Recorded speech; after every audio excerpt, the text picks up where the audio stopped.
Hello, single libertarian listener, and welcome to the final of the winner's circle of Killionaire TV. My name is Tim Batt. And my name is Guy Montgomery. It's been a long and winding road to make it here.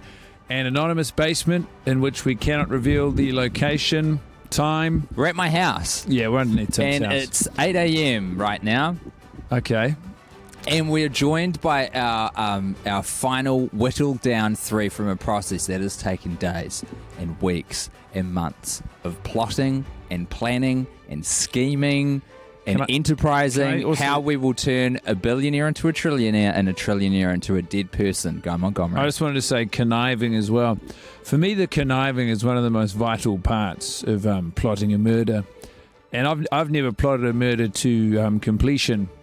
But certainly if you come around to my house, there's a lot of string. There's a lot of bits of paper on walls. There's a lot of photos cut out for magazines. And it's the conniving for me which really makes a difference. Today we are joined by our finalists, Patricia, Ben, and Joe. Joe, how are you? I'm very well, thank you. How are you, Tim? I'm very well, thank you. Fans will remember that Joe's plot centered around training some monkeys in the Amazon and transforming the lungs of the earth into a new, beautiful capitalist landscape. And also, to boot, invented a new word, which is a unit of trained monkeys, is called a rainbow, which I really liked. How have you been in the intervening months, Joe? I've been very well, thank you. It's I've travelled from Nottingham to Dorset. I've started a new job. It's been, oh my been a gosh! lot, but throughout it all, I've had Killionaire on the mind. I've been, watching, planning, plotting, been in contact. This whole presidential change in Brazil. It's got a little problem, but we'll work around it. We'll keep it going. Claire's still eager to go. Yeah, I'm good. It's a good point. Bolsonaro was probably more on board than Lulu, right? Yeah. But we're working around it. We've got some things on the burn. Yeah, good on you, Joe. You got to keep moving with the flow of life, don't you? And Ben, how might you be? I'm also good. Last time I had COVID while we recorded, and I don't now, so that's good. It's a market improvement. And, my wife and I adopted a dog, so that's always good. And I stopped listening to any amount of news at all. Wow. Which is also good. I mean, that's almost, that's an oral equivalent of moving from Nottingham to Dorset in terms of a life change there. Pretty huge. So what do you know? What's the latest thing you heard that's going on in the world? Twitter. Yeah, still there. But only because I have some friends that work there that they don't anymore, but they did. Oh, my. Yeah. Well, I mean, he's the guy who bought Twitter is probably a name that will come up in conversation, incidentally, today. The great Elon Musk, a close personal friend of mine. Congratulations on beating COVID and also the dog. Yeah, tell us about the dog, Ben. I want to hear about the dog. He's a cute little boy named. He came with the name Yeti, and that's a great name. He's 160 pounds and still growing. Dang. That's about 72-ish kilograms. Hey. I really respect the conversion. Do you know that off the top of your head, or did you know you were talking to a couple of New Zealanders? A little bit of both. I have some English friends here, and I never know what units they prefer. So I the English do flip-flop. We're metric system down the line every time. Yeah. You guys have a big boner for imperial, and the British are like, oh, we're civilized, but we still want to say afoot because it's fun. Yeah, it does sound good. We're easy. Stone is fun. Stone is fun to say. Stone makes no sense. What is a stone? Like it doesn't 12 make kg sense, or but it's something? fun. What's a stone, Joe?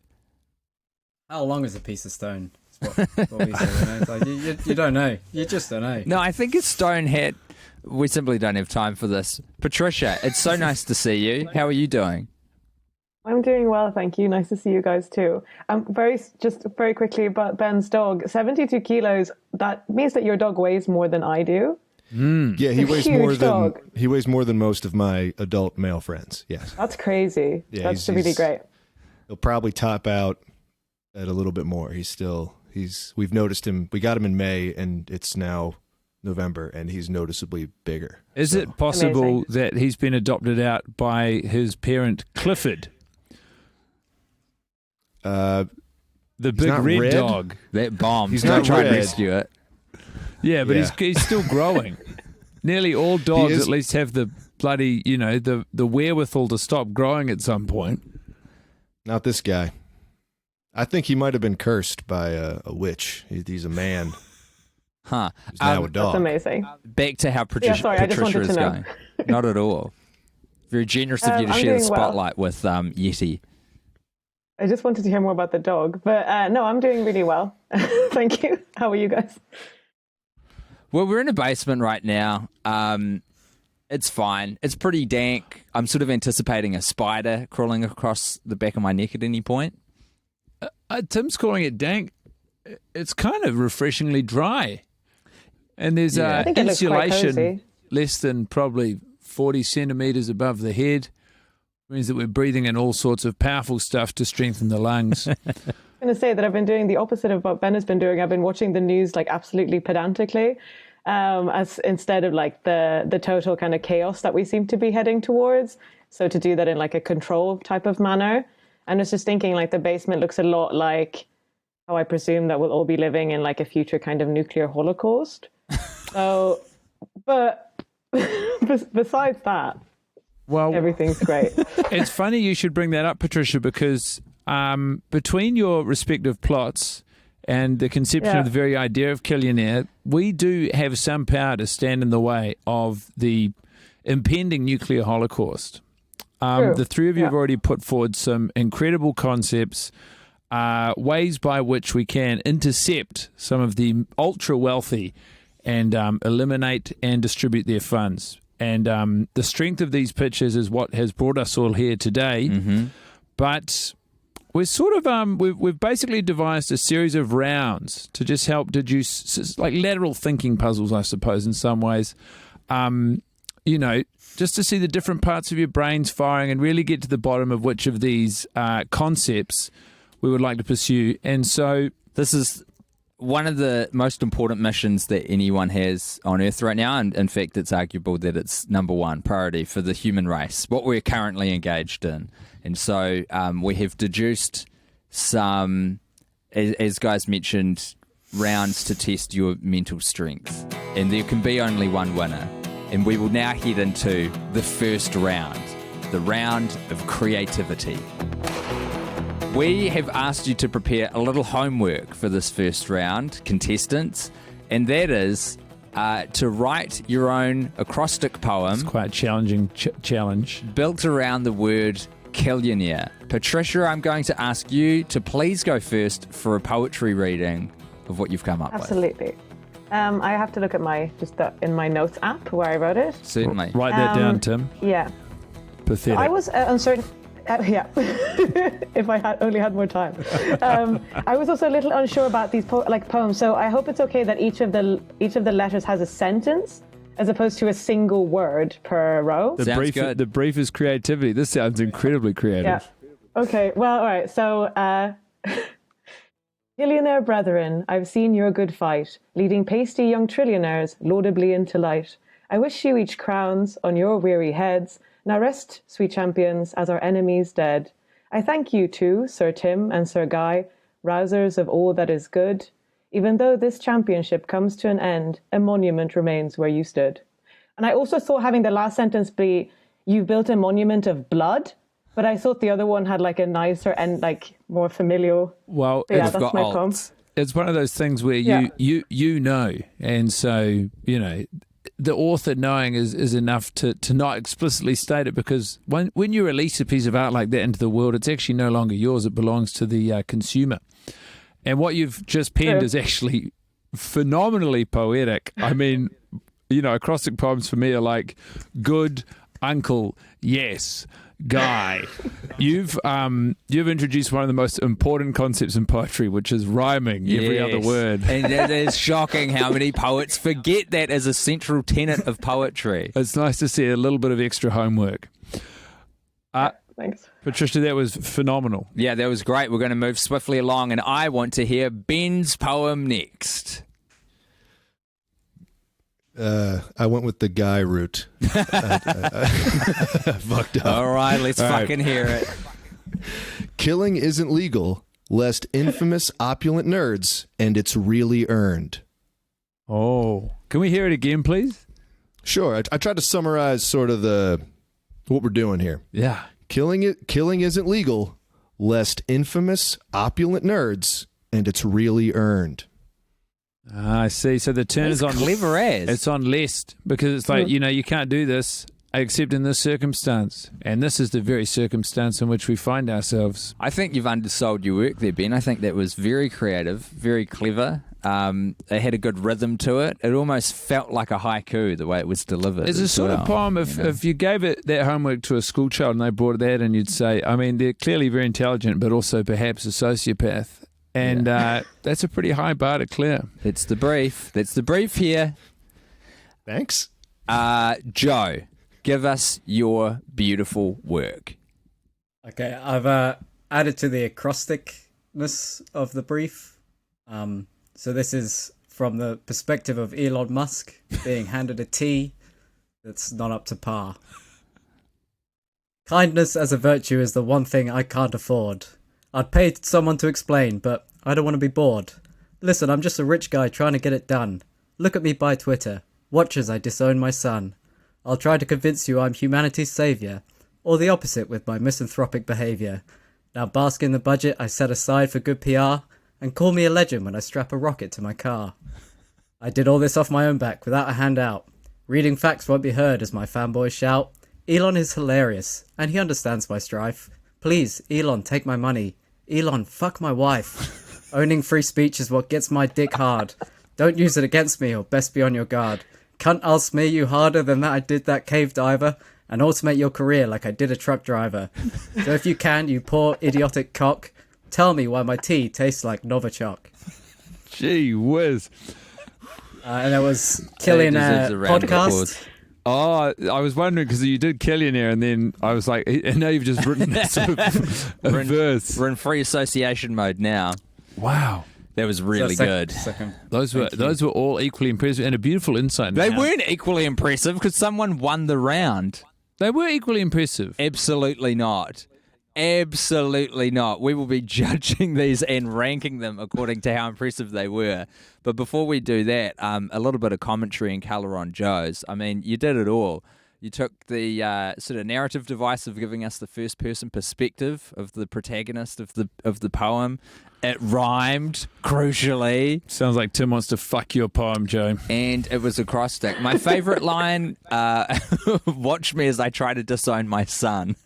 It's a fun thing to invite people to watch. Yeah, I suppose. Gather around, everybody. I'm getting rid of a family Can I ask, member. Joe, Elon would do it. In that poem, were you playing the character of the person who delivered the tea? I was channeling my Elon there. You were performing as Elon. Yeah. But at the end, he's asking, why does his tea taste like Novichok? Who's done that? He's drinking the tea. Elon's drinking the tea. Yeah, but who's put How Novichok? hard is this? Who's put Novichok in his tea? Oh, how hard is that? It could be any of the people he's annoyed previously in the poem. Oh wow, it's a long list. It's up to the listener to decide that. I'm just giving you the ingredients to. Patricia's putting on a coat. Looks like it's getting It's cold really in Berlin.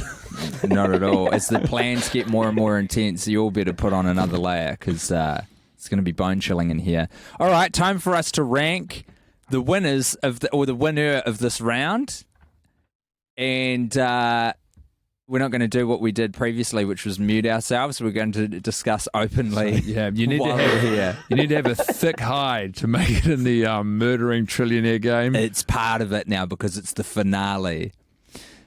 My vote is for Joe to win. Yeah, and I think that I would like Patricia to come second and Ben to come third. You know what? And this isn't a slight on you, Ben, or you, Patricia, but I totally agree. Okay, I'm going to write. Congratulations, mainly to Joe. While Tim takes notes based around the scoring of the poetry, I'd like to introduce our next round, which is that of business ethics. Now, obviously, you've all got your ideas and you've put forward, your best foot and your best plot. for your selected aspiring trillionaires. In this round, each of you will be asked a hypothetical situation in which, if you can imagine this, your plan is about to come to fruition. You are but moments away from executing the trillionaire of your choice. And in this hypothetical circumstance, it requires one last sit-down meal between you and your chosen trillionaire. So you're having a sit-down meal, if you can imagine this. And Elon, Jeff, Zuck, whoever it is, they look up and they say, I know what you're doing. I know what you're doing, and I'm in a position to stop it right now. But I will offer you $10 billion to stand up, walk away. We'll pretend this whole thing didn't happen. So $10 billion is put on the table for you to walk away. They've threatened that your entire plot will be upended. We want to know how you respond to this circumstance. How are your business ethics? We'll now run in reverse order. So, Joe, you may begin. I mean, the question is, what would you do? I feel like you missed that. You sort of set up a whole what would you do? It's pretty straightforward. I don't know if it You're was. going to assume a little bit of intelligence on their behalf, Tim. Okay. You're going to stop spoon-feeding these guys. What would you do? I'd take the money, and I'd find out where the rat in my plan was. So where is Jeff learning about my plan? Who's feeding him the information? I then give that person a little bit of that money, get someone new in that position, and then we're back on. We're back on, and I've got a bigger wallet.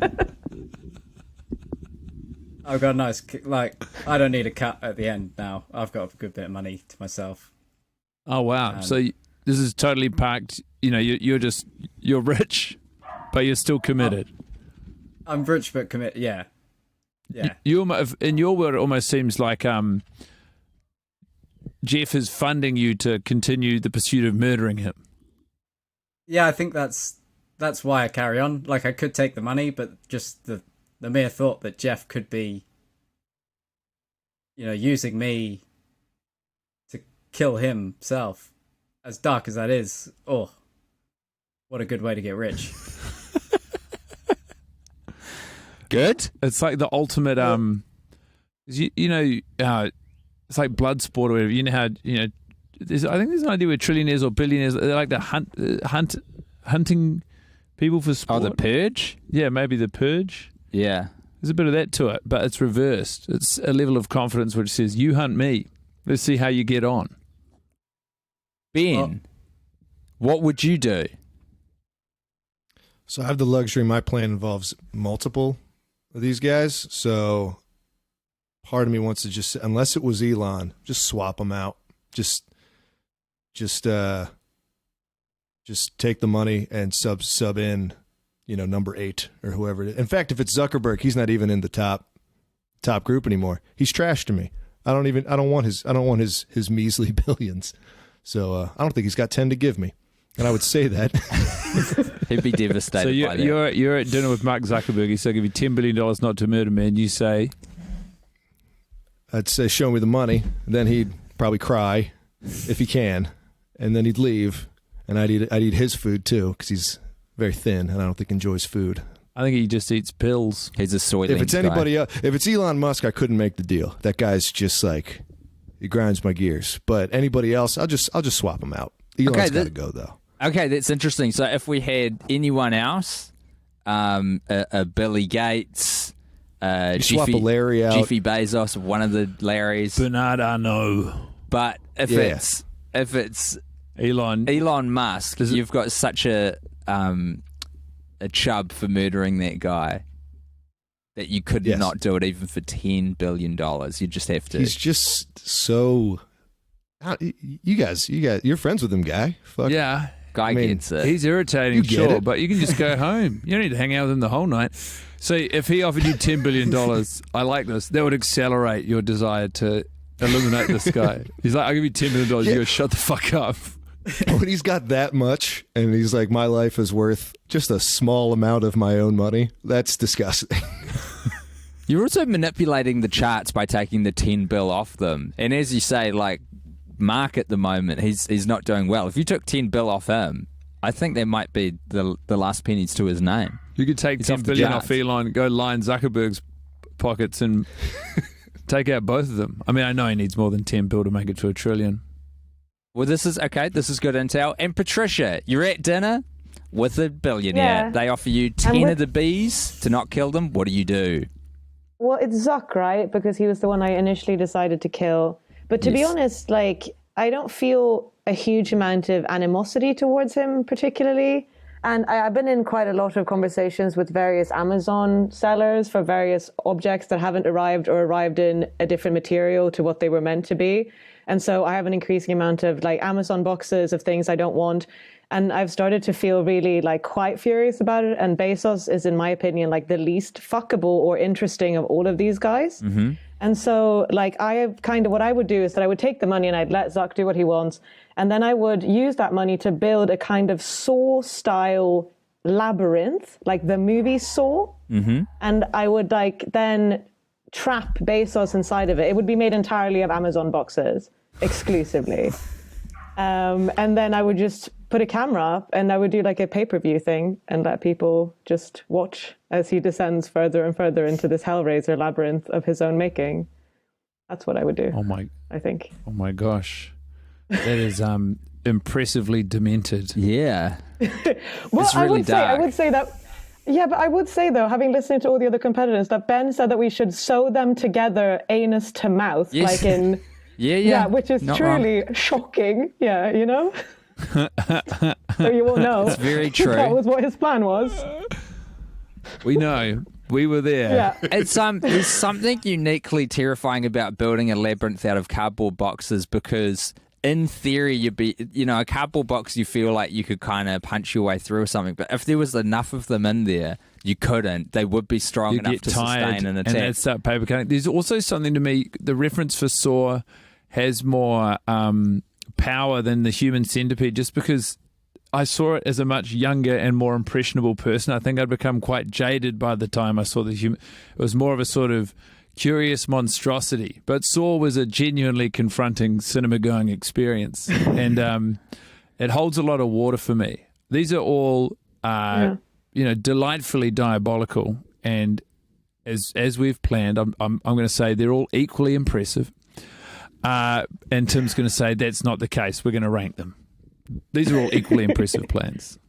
Do you want to kick off the ranking conversation? Yeah, I do actually, and I think I've got my order. I think I've got my order figured out. You tell me what your order is. Well, I think for all of are there any moral question marks in this podcast? Who's to say? But I think Patricia's plan is phenomenally vindictive. And also, she's got... And it's so petty is what I like about it. It's just like, I got sent some wrong stuff from Amazon, so now I want to trap the CEO in a labyrinth. That's right. And, she's giving back, and that if people so choose, they can watch. So I think that, to me, was the number one. The number one. Yeah, I agree. And then I think, truth be told, I quite liked... Ben's plan. Where Ben really got me was when he said if Elon did it, he would still kill. He would he was the only one who had the moral backbone to not even take the money up front, to just be like, nah, fuck you. I don't know if it was moral fortitude or just an inability to control his rage. I think it's born at the start of this. Ben said that a lot of Elon's been responsible for dismissing a lot of his friends from their work. I think there is a personal frustration and sense of wrongdoing that he carries with him into that circumstance. Sure. And then Joe's I could probably relate to the most, which was basically just take the money and then go and enjoy life a bit and regroup. But in terms pretty of smart too. Business ethics, I think it probably it showed the least vertebrae. I don't agree with that. I challenge that. Okay. I put Joe as number 2 on my ranking because it is, we have made it morally acceptable to murder someone based on how much money they have. So by that lens, I feel like Joe's robbing from Peter and then killing another Peter is so good. Robbing from Peter? Like a billionaire, taking money from them. And then just using that to just throw it back in their face in a murder plot. The same person. Yeah. Yeah, it's good. wow, he's like, who knows what Jeff's got planned in the intervening moments? He could have fallen into the trap. I see what you're saying. Yeah, Like- so you're putting too much stock in your ability to turn $10 billion Like, into a successful assassination. I know what you did. This guy's sniffing around for a rat. He's got leaks springing up in his plans. I'll find him. With $10 billion, you would find them. $10 billion, you got a pretty big bloody target on your back saying, hey, I'm in the running now. Watch out. No, I'd get myself to millionaire status as quick as possible. It's so He's a much man of the resources. It's so much resource. Are you going to relent? Am I going to relent? If neither of us will relent, what are we going to do? Then we've got 2 second place equals. Oh, wow. So, in this round, Patricia, you have won. You've taken it out, and the lads are equal losers. Equals pequals. Congratulations, Patricia. And, of course, also Joe and Ben. You guys are doing an outstanding job. And it's really quite nice to just kick around in the weeds on this stuff with you. Now, the next challenge is a classic. If you've been in a car for any length of time, you've played this game. If you had a friend in school, you've played this game. And we've picked the top 3 most prominent names that occurred throughout the podcast. The challenge is fuck, marry, kill. The names Musk, Bezos, Zuck. And Ben, the honours are yours. I don't want to brag, but I have been in a car, and I did have a friend in school, so I'm familiar with the game. It was Bezos, Musk, and Zuck. Oh, yeah. Okay. So I think we've established Musk's got to go right off the bat. I don't even want to, not even spiteful fucking, just gone. Bezos, he's with all the steroids, he's unstable, but he'd be able to help with chores because he's strong, presumably. So I think I'd marry him. And then Zuck, I just got to see what that's like. What's going on there? We're gonna fuck. I imagine him like a this is maybe quite a lazy comparison, but there's a real Ken doll energy. Yeah. Smooth all the way around. Not even a butt I'm wondering crack. if he may want to bring VR into the equation. I don't know what he's doing. I want to know what his nipples look like. He doesn't have them. He's smooth. I think he yeah, got dude. everything surgically Not taken even off. nipples. I think the whole thing is just one consistent, like pale kind of. It's a little bit cold to the touch too. Oh. It's got like a real Ziploc, Ziploc bag full of milk. So the fact that everyone in the metaverse doesn't have legs and they're just floating torsos, that's not a design flaw. That's an aspiration for the man. I think Zuck is so deep in VR because he thinks that his programming's realized he's copping a bit of shit for being unable to relate to people. Mm-hmm. And a lot of that is born around like body function and the functionality of a human body. And the reason he's so obsessed with migrating everyone to the metaverse is A, he can recreate a version of it that he can experience in the same way that all other people are experiencing it. Oh, yeah. And B, it's removing the need to eat, shit, piss, fuck. I think Zuck's smooth all the way over, and I'm Guys pretty having fun on the podcast. Yeah, too. I am. You really got my brain whirling right now. I just can't stop thinking about it. Patricia, gun to your head, fuck, marry, kill. Let's hear it. Yeah, it's a little bit different, but also a little bit the same. So I was thinking actually, like, first off, you could not, like, I would never in my life fuck Jeff Bezos. This is a man who 100% thinks that, like, having a stripper pole on, like, a yacht is, like, a really cool thing to have. And I feel really strongly that he has to die, like, because I'm not going to marry him and I'm not going to fuck him. So sorry, he has to go. And it's just Good not looking gonna prospects happen. now then. Yeah. Yeah. So I'm going to marry Musk because I think he would be fun to berate.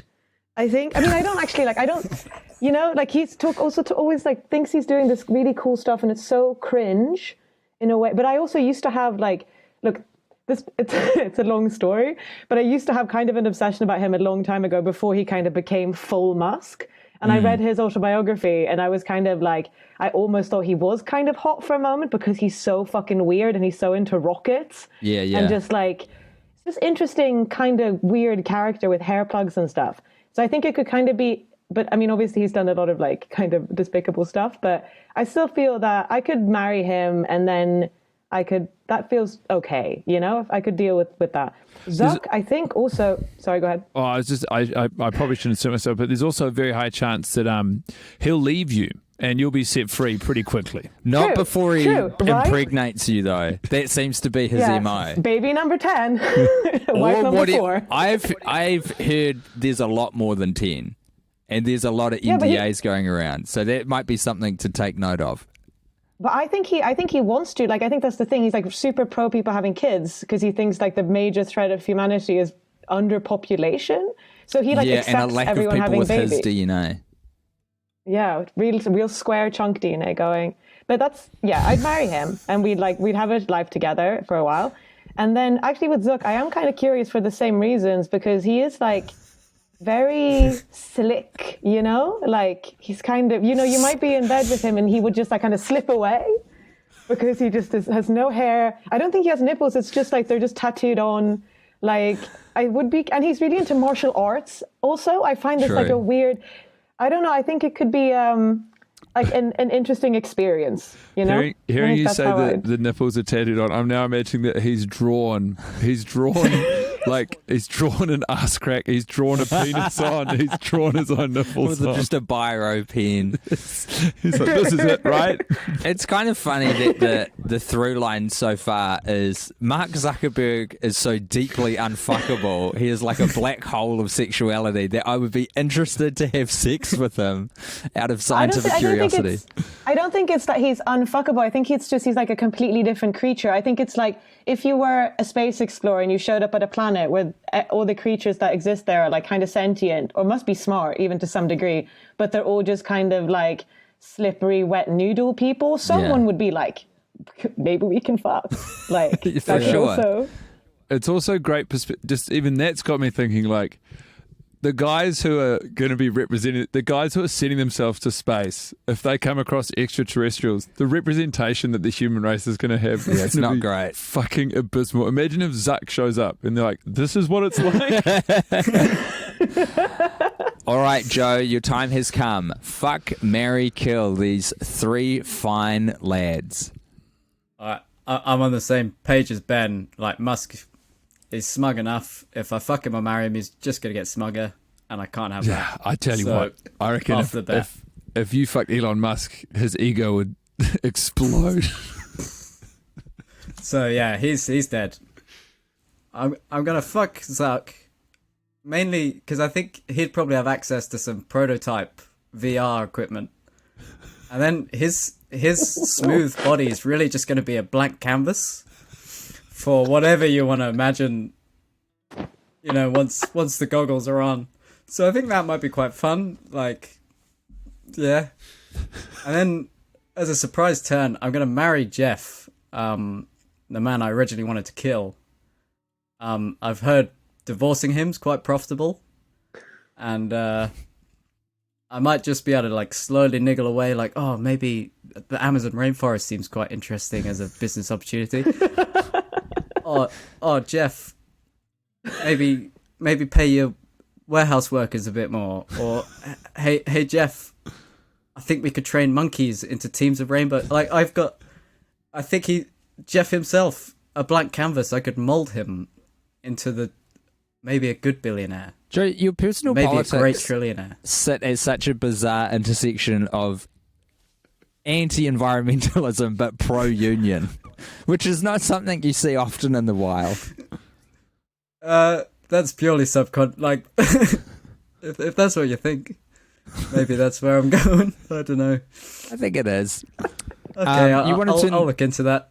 You want to turn the Amazon rainforest into a big factory, but then unionize the workers there, who are monkeys. No, he wants to unionize the warehouse workers, people who are currently employed by Amazon. The most interesting thing is that you've got a bit of I can change him energy floating about you. I think if he's going for me, he's already changed a bit. So if we could just carry that on, you know, there's no question to where I could take him.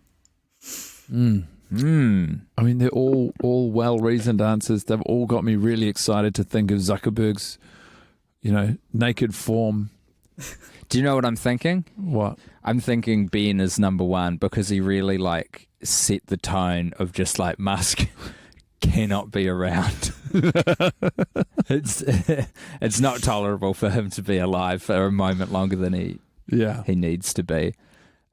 Which is, might I add, the second time he's like, yeah, it's true. There's a disdain for all of these guys, but there's like a through line, a real undercurrent of like, stop bringing him up. Yeah, like he's, as far as I'm concerned, he's eliminated. Yeah. He's not allowed to talk.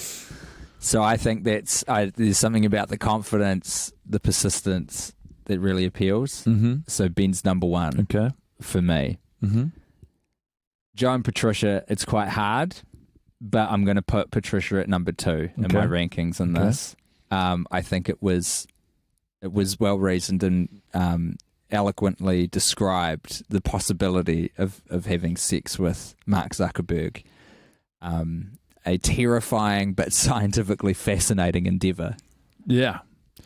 I agree, and I did like Joe's description of his body as a blank canvas, but I also can't get it out of my head, and it makes me feel sick. The song "Your Body's a Wonderland" started playing in my head when he said that. Your body is a canvas, man. Pretty good. So, what do you think of that ranking? I can co-sign that. I'm happy with it. Ben, congratulations, you've won this round. By my sort of on the back of my brain calculations, we're looking at a pretty neck and neck sort of race to the top here. The next round is word association. Each of you have got 10 different words, and this is what do they use this in psychiatry? I don't think the good ones do. No. What do they use this in?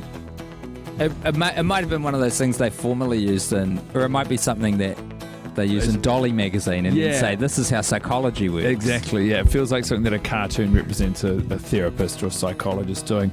But basically, each of you have got 10 words. I mean, this feels like probably the most sinister of all the rounds in that you're going to play word association and we're going to judge your responses, even though traditionally this is just a sort of free-form practice that is devoid of any meaning. That is not the case on our Killionaire finale. And I believe everyone has now had a turn starting first. So we'll go back to our original order, which means that Patricia, you can go first. We've got 10 words ready for you. Tim, would you like to read the words? Yes. First, you're just your first response, whatever comes in. Patricia, are you ready? I'm ready. Okay. Your time will start in 3, 2, 1. Money. Duck. Amazon. Packages. Rich. So unfunny. Millionaire. Bill. Gates. Fish. Pescatarian. Poison. Murder plot. Space. Spaghetti alien. Oven. Killer. Kleptocracy. Don't know. Shoes. Feet. Excellent. Okay, thank you. I'm building a psychological profile based on those answers. Now it will be Joe's turn. Guy, would you like to do the honours? Yeah, sure thing. Joe, you ready? Yep. Technology. Future. Communism. Good. Oxygen. Needed. Neoliberalism. Politics. Moon. Stars. Disaster. Oh no. Zebra. Crossing. Hedge. Cutters. Blimp. Heidenberg. And Cayman Islands. Tax. Excellent. Oh, he's still going. Very good work.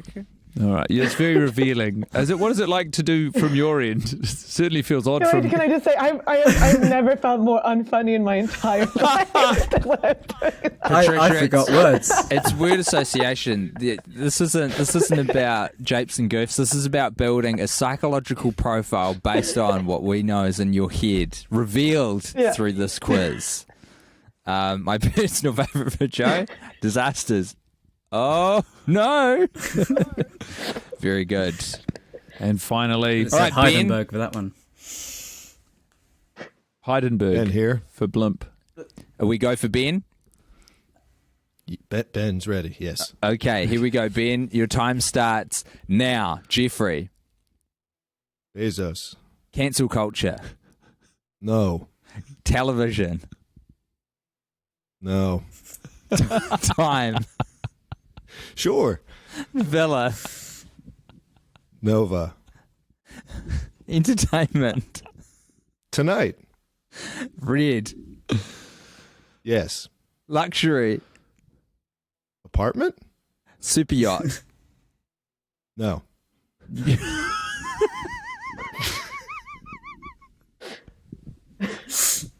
And your final word, water. Sure. More like a yes or no quiz. I've never seen someone approach word association of just like thumbs up, thumbs down. But it's fucking genius. It's probably why it's become an outdated form of psychology. Oh my God. The system has been trumped. Yep. No. Yes. Oh man, I don't know whether to put you at the top or the bottom based on that. It's so hard. I honestly think that's top shelf behavior. Yeah, it's innovative. That's dictating terms. It's very good. Here's my rankings. It goes Ben, then it goes Joe, then it goes Patricia. No, it doesn't, because Patricia had to go first, and I feel like there's something to that. Can't be rewarded. I'm locking it in. It goes Ben, then it goes Joe, then it goes Patricia. Wow. You want to chalk it up? I co-sign it. Yeah. Okay. Great. I'm happy with that. You guys, this is actually our it's so tight. Our final round. The scoring's so tight. Do you want me to give if you give me 1 sec, I reckon I can give the scores. Okay. But I've got to do this so carefully.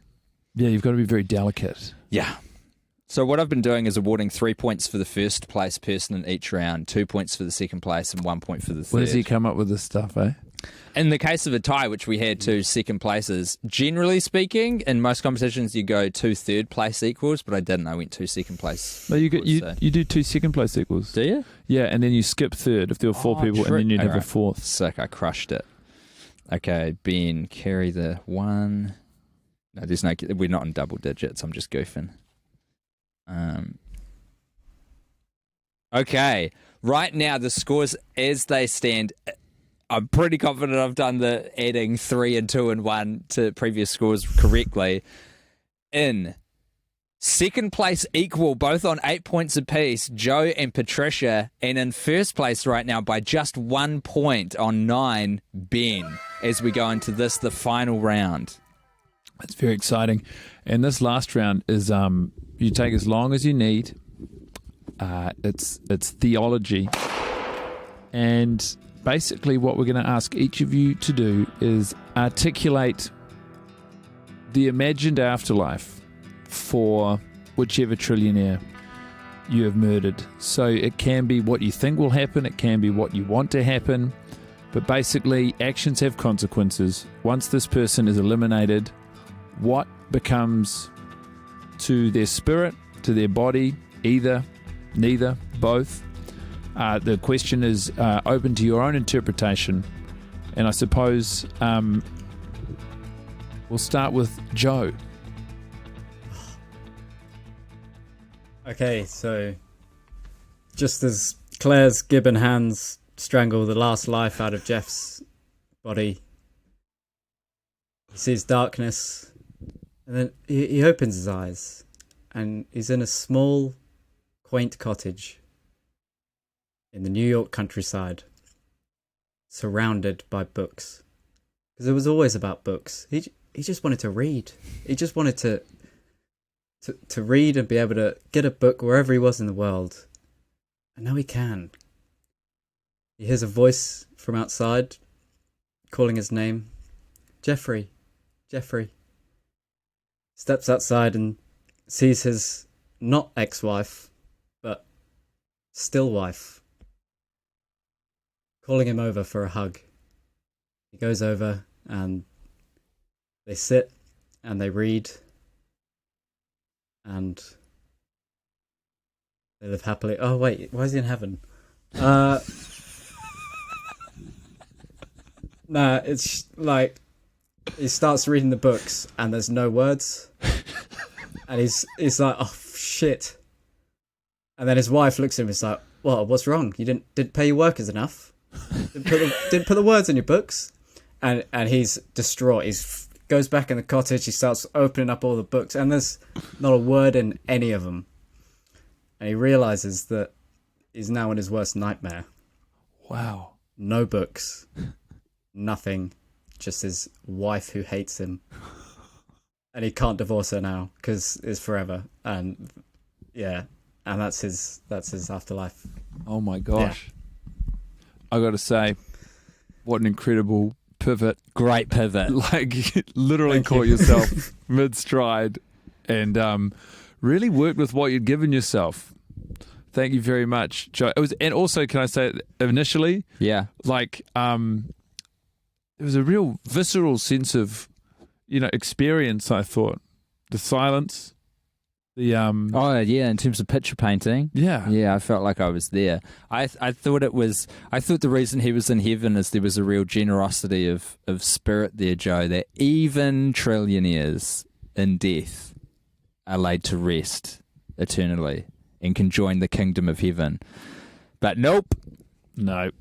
Then you remember. They go to a little cottage full of books with no words in them. and a disdain, just a hateful wife. She really doesn't like him anymore, especially up here or down there. They don't get along. Wherever they are. I've never seen Mackenzie talk, but she doesn't seem like someone I'd want mad at me. She seems really cool, probably based on the fact that she's given away lots of money. I have a general rule that I would like for no one to be mad at me, but I'm nuts like that. Ben, the floor is now yours. Please, your pitch for theology. All right. Since I had a couple minutes to think there, I'm not going to do my original thought, which was they're all reincarnated as people without money and have to work for their own companies upon their death. Just to see that's not enough. So, I shall ignore it then. Struck from the record. They're going into some sort of afterlife, all of them, and I figured they should each kind of get the comeuppance that people who work for them, had to do. Not their comeuppance is a lot of them directly cause death in one way or another. So like Elon Musk, every day he wakes up, he's in the passenger seat of a Tesla. It's getting into a crash and the doors are locking and it's setting on fire, which is a thing that happens all the time. So that's him just eternally burning in a Tesla. Bezos, it's just a loop of him working late night at that factory in somewhere in the Midwest in America during all those tornadoes and the wall just crushing him over and over again. I forget which Larry runs Oracle, but the big skyscraper. I think it's Allison. That sounds right. Yeah, Page is Google. Yes. And so Larry Ellison, the big building in San Francisco is the Oracle Tower. People joke that it looks like a butt plug.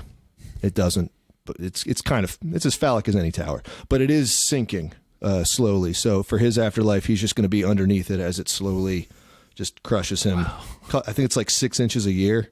So just enough to feel it, but not enough to make it quick. Zuck, I think his personal torment would just be looking at all of the data, the quantifiable data of how negatively his life has impacted people. I think that would be his personal hell. I think a lot of those guys wouldn't care about that, but I think he just getting charts and figures of how much he has ruined the planet would hurt his sort of robotic brain. I got nothing on Google's probably killed some people and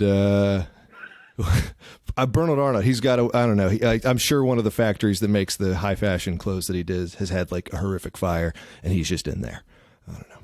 The other ones, they're not as bespoke, but all of them befall are pretty unfortunate. And it sounds like eternal demise. So it's It's how I've always thought about hell. It's a very personalized experience. Sort of a never-ending loop.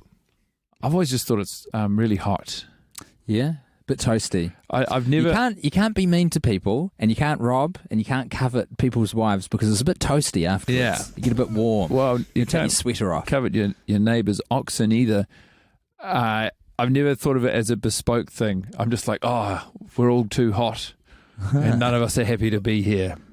But a burning Tesla would be quite hot. It would be quite it hot. would be really. Can I hot. imagine I think the feeling of the pressure of an entire building slowly descending on you would be kind of a hot feeling? You know? Yeah. I think this would make you flush with like frustration and agony. Everyone would still be running Frustration. hot. I'm very cross about this building on top of me. I was more thinking about Zuck looking at charts, but yeah. I think being crushed by a building, it might be underselling it a little, but it would be frustrating. Patricia, we're very excited to hear what you've got to say. Yeah. Do you mind if I do like a little bit of theatre while I do this? Because I have quite a clear sense. Honestly, it's encouraged. Yeah. Okay, cool. So like imagine okay, so I'm going to do it with Elon Musk and you've just kind of like passed, right? And so the world darkens around you and like a figure emerges from the dark and he goes, Elon. Because I know it's theology, so I hope you guys have read Dante's Inferno because we're going to do that. Okay. I'm going to so he starts being led down. Can I just hit pause Yeah, for a please. second? For Sure. our podcast listeners, which is the majority of the audience, Patricia is currently donned in a makeshift hood and carrying a lit candle. Please continue. Thank you. Yeah. So we're going to go through the 9 levels of hell. So I'm bringing him on the journey. And he feels very special. He's like, yeah, of course, not very many people get to go on this path. And so we start descending through the echelons of the afterlife across the Elysian fields. And we pass through a place that is very dark and very ominous. I'm going to hold the candle. And there's a lot of cardboard there. And he's like, what is this? What's all this cardboard? And like everything is stained with blood, and he hears like a shuffling, and Bezos emerges from underneath a kind of large contraption. So this is actually the previously described labyrinth of where Jeff is spending his eternity in hell. We spend a little time there. They chat. They know each other from before, and they continue downwards through the many, many levels of hell. I don't know so much about the other millionaires per se. I guess Arnaud would be. I feel like he's fashion related, so maybe also in a sweatshop with all his like Chinese workers who earn nothing every day. But eventually we get to the center of hell, which is the ice circle, right? Where like Judas is and Lucifer. And whilst we enter it, he's actually quite excited because he's like, well, I wonder what my personalized hell will be, what loop I will exist in forever. And as he enters it, he enters into a very cold, strange space that's like very immaterial, and like you can't see your arms, just your hands. And it actually feels like you're in a kind of poorly animated video game from like 2004. And actually, this is the metaverse. So he finds out in this space that he doesn't get to spend eternity in his own personalized hell. His hell is actually Zuck's hell. And he has to sit there forever to know that he didn't even get the inner circle of the last hellscape. And he just has to live in that fucking awful experience of trying to be like a Wii character from 2007 forever. And he's got the context that others did get their own personalized hell. Yes, I presume, because Bezos is in his like labyrinth, which is immediately like designed after his greatest desire books world. That's what they wanted to call Amazon, but it was already taken as a domain name. So they went with something else. Boxworld.com. Wow. Anyway. That was sensational, Patricia. I really, obviously the theatrics were very impressive, but also there's something very, very rude about, like showing him a few rooms on the way to his room and being like, oh, and you have to share this. And who was that? Sorry, again, who was that billionaire who lost out in their own personalised That was one? Elon. That was Elon. Oh, that's so delicious. Yeah. So deserved. So we've got Elon with his non-personalised hell and the perspective that others did get that. We've got Elon in a never-ending Tesla that's burning on fire. Zuck looking at charts. Bezos. Where was Jeff? He was in a warehouse in the Midwest. And we've got a man they under had a a big building. wall fall. Yeah. They had a wall collapse. And then, of during course, tornadoes. you've got the you've got Bezos in a very picturesque cottage, and sort of, I feel like, a moment's perspective on what drove him to get to where he is to begin with, which was just a love of books and a desire for more people to read, and sort of that lightning bolt of realization that is then taken away.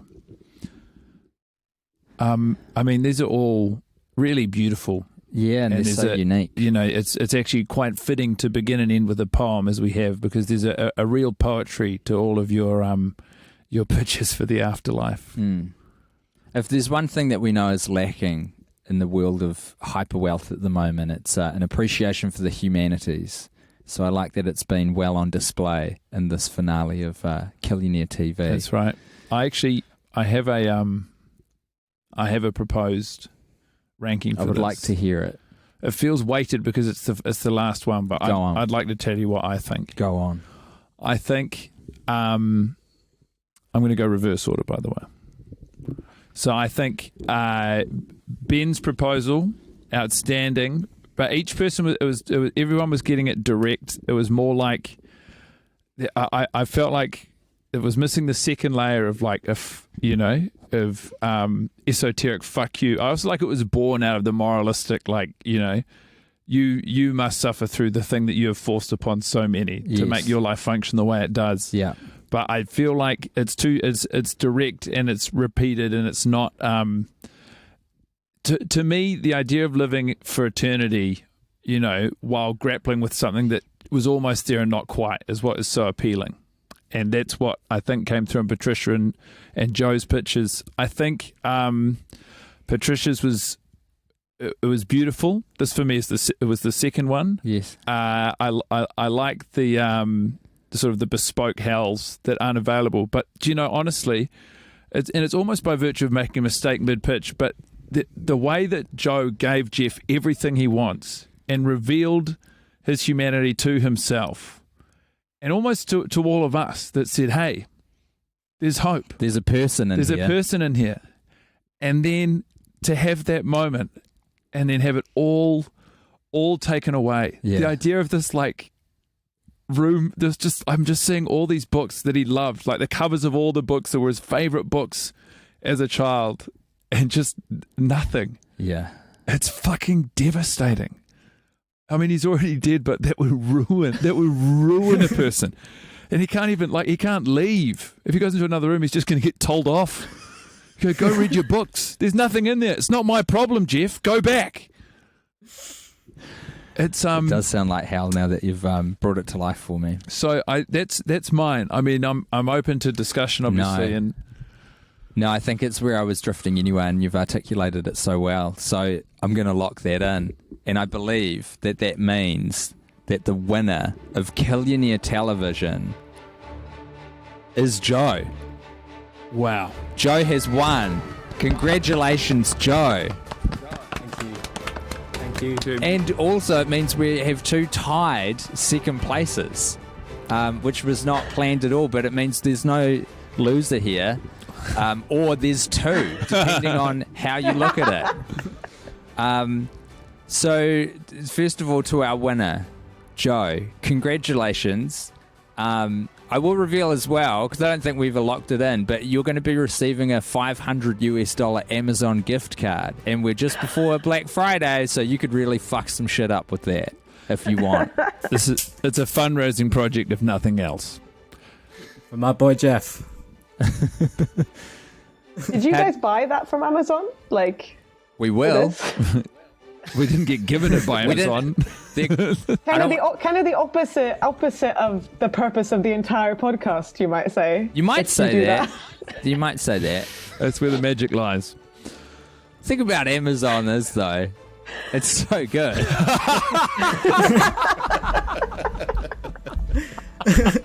He's built a solid website there. Everyone's fucking out. We've got to support one of these billionaires to get to $1 trillion. Musk is going to be shortly out of the running completely. Zuckerberg has entirely fucked his enterprise. We need to hitch our horses to a wagon, and that wagon is named Jeffrey Bezos. Driven by a mule on steroids who thinks he can take his wagon to the sky. Joe's been backing him since day one, so it's very befitting. Joe, would you like to say anything as the winner of Killionaire TV? Just a well done to Ben and Patricia. You know, strong pictures, strong performance today. Thank you to the judges, and I'll send you the receipt for the flight to Brazil, I assume, and then we'll sort it that way. Or are we? I'm ready to go as soon as you are. Just send the message, and I'll. Great. We'll figure out the particulars on that after the call. Ben, would you like to say any words of commiseration for missing out on winning? No, I mean this was fun as hell, and I can't think of a better reason to have left work early. Yeah, I don't know. Good job, Joe. Good job, Patricia. Fuck you, Tim and Guy. Yeah, as always. I really hope you don't get fired off the back of this, because that'd just break my heart. And Patricia, how are you feeling with this outcome? Feeling really good. Congratulations, Joe. I felt that our animal-based plans were really aligned, so I have a lot of respect for you, and also for Ben, who made his own animal. That's right. Yeah. The greatest animal of all. Several billionaires strapped to one another. And thank you to Tim and Guy. This has been I've listened to your podcast for probably 7 years or something more. So it's really quite an honor to be on it. You guys are all very sweet. You're all so funny. You're so clever. It was so much fun. Thank you so much for taking the time and mental resource to submit such outstanding plans. And thank you to everyone who's followed us on our Killionaire journey. Yes, thus concludes this chapter of The Worst Idea of All Time. It's been a lot of fun. And to think it all started with some silly plans of our own about how we were going to kill. I was actually thinking about that on the way over this morning. Years ago. This all started as basically a little improv exercise. You've been to Russia. Yeah. A lot has happened. But here we are now with our winner of Killionaire TV. Yeah. It's just been phenomenal. So thank you everybody for playing, and we can look forward to the next chapter of The Worst Idea of All Time, which is season 5? 6. I keep forgetting where we're up to. Starting incredibly soon. Vroom, vroom.